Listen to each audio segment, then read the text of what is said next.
Mag-unbox po tayo sa ngayon para po sa makita yung laman po nitong order po natin na solar electric fan. So first time ko mag-order nito at titingnan po natin kung ano ba ang laman nito, tapos kung paano ba ito i-install. So murang-mura lang po ito, guys. Portable solar electric fan. Bali kahapon pa ito dumating, kaya lang busy tayo, kaya di tayo nagkaroon ng pagkakataon na mag-unbox, magbukas nito.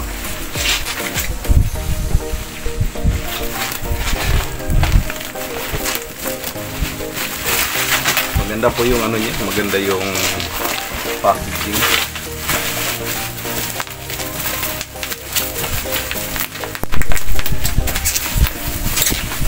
Maliban pala sa nakasanayan na natin, guys, na mga pinag-ordera natin online, mayroon pa palang mas mura. So ito yung aking natuklasan mas murang yun. Ito yung solar fan. So ano kaya ang mga kasama nito dito sa box? Titingnan po natin kung ano po ba ang mga kasama nito.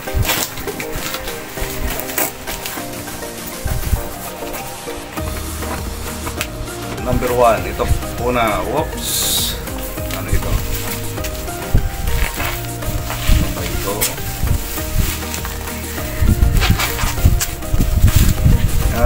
Ilaw. May kasama siyang dalawang ilaw, solar lamp. Tapos dito pala yung solar solar panel. Napakaliit na solar panel.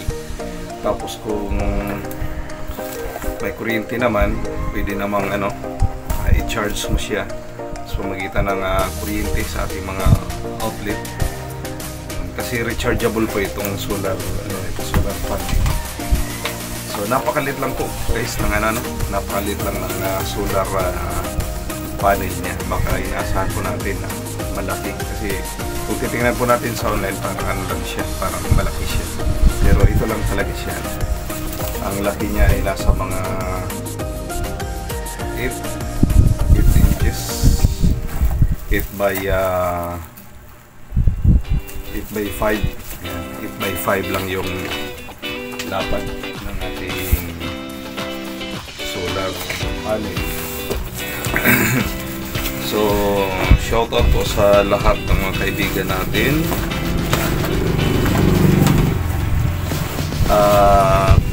Ito na siya.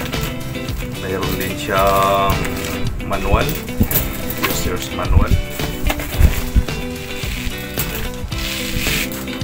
Ang kanyang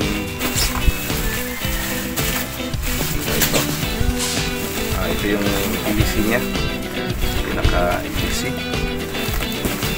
Then ano ba kasama nito?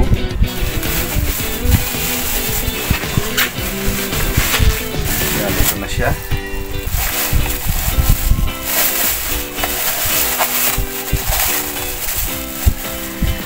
Nakabalot plastic.